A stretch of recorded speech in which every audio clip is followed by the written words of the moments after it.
Hi, welcome to Polyphonic Press. I'm Jeremy Boyd, and today I'm going to be reviewing the new album by Paul McCartney entitled New. Here we go.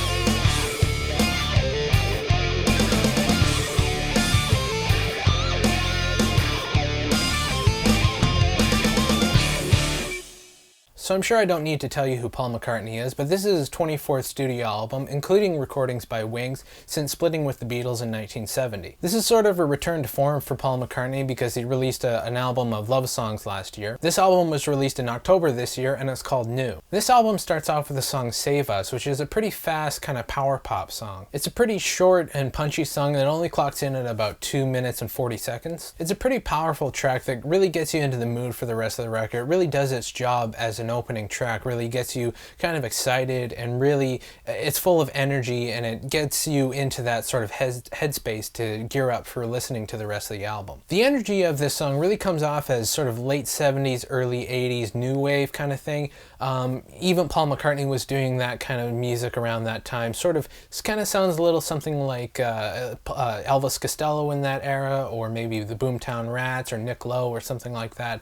That sort of era kind of rears its head in this song. There's a lot of different sounds going on in this album as well. There's some synthesizers and some string arrangements. I thought it was really kind of interesting to hear all these things in this one song. The second single from the album is the song Queenie Eye, which starts off with this kind of string section with this kind of sustaining note, and then it just kind of gets thrust into this energetic power pop song. It's got a very catchy chorus and these kind of descending chords that really give it sort of a psychedelic edge to it. And there's a little bit of a breakdown that has these kind of weird sounds going on before it really builds back up into the main hook or the main feel of the song. For someone of Paul McCartney's age, this is a pretty uplifting, sort of energetic song. And it may come out of left field for some people's expectations of what music Paul McCartney might be putting out. Oftentimes what happens when an artist gets into their 70s, their music kind of mellows out a little bit, and Paul McCartney has certainly done that over the years. But I think this album, and this song in particular, sounds like he's been given a shot of adrenaline, and he's kind of found a sort of a new source of energy,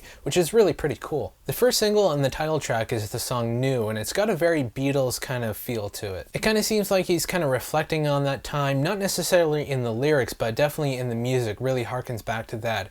This song, I think, really sounds like if the Beatles had all survived and stayed together at this point in time, this is maybe the kind of music that they would be putting out. I think this is a pretty good lead single for this album, because I think it's gotten quite a bit of airplay, and it's pretty catchy and radio friendly, but it's not cheesy or anything like that. I think if you heard this song, even if you had never heard it before, you would probably know that it's Paul McCartney, because he's got a very distinctive voice and a very specific way of songwriting. The song Everybody Out There is more of a streamlined kind of pop rock song. It's got steady strumming on the acoustic guitar and a very consistent beat throughout the whole thing. This is probably the most streamlined song on the album, and I think that kind of works in its favor. A lot of these songs are pretty experimental with different sounds and different textures going on in the production, and this song is pretty simple and straightforward. And by the time you get to this song on the album, it takes a sort of a sudden turn, and I think that's okay because it's a really well written song.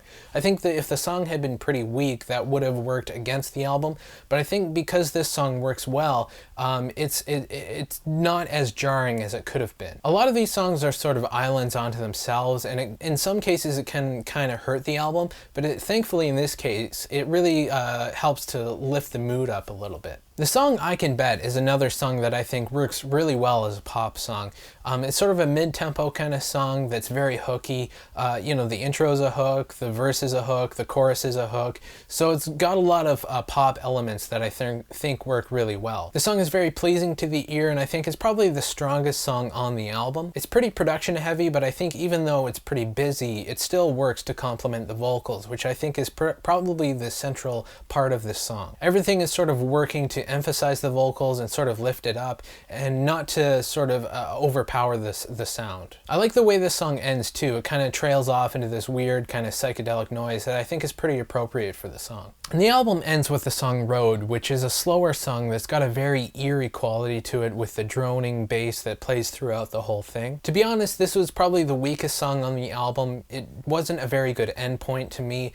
I think it would have been better if this song had been left off the album, because I think the rest of the songs and the sequencing really works pretty well. But this song in particular, I just didn't really connect with it as much as I did with the other songs. The song really kind of feels out of place to me, and it really didn't capture my attention. The production on this album is kind of all over the place. It's not quite as streamlined as it would have been if they had just gone with one producer, but there are a handful of producers producing a lot of these songs. I think these songs work well on their own, but as a collective they're a little bit weaker and sort of inconsistent, so I think that kind of hurt the album a little bit. But there are a lot of well-written songs on this album, so I'm going to give it a 7 out of 10. So anyway, that's what I thought about the album. Let me know what you guys think in the comments. If you'd like to suggest an album for me to review, please leave that in the comments as well. Don't forget to check us out on Twitter, Facebook, and Last.fm, and that's about it. I'll see you next time. Take it easy.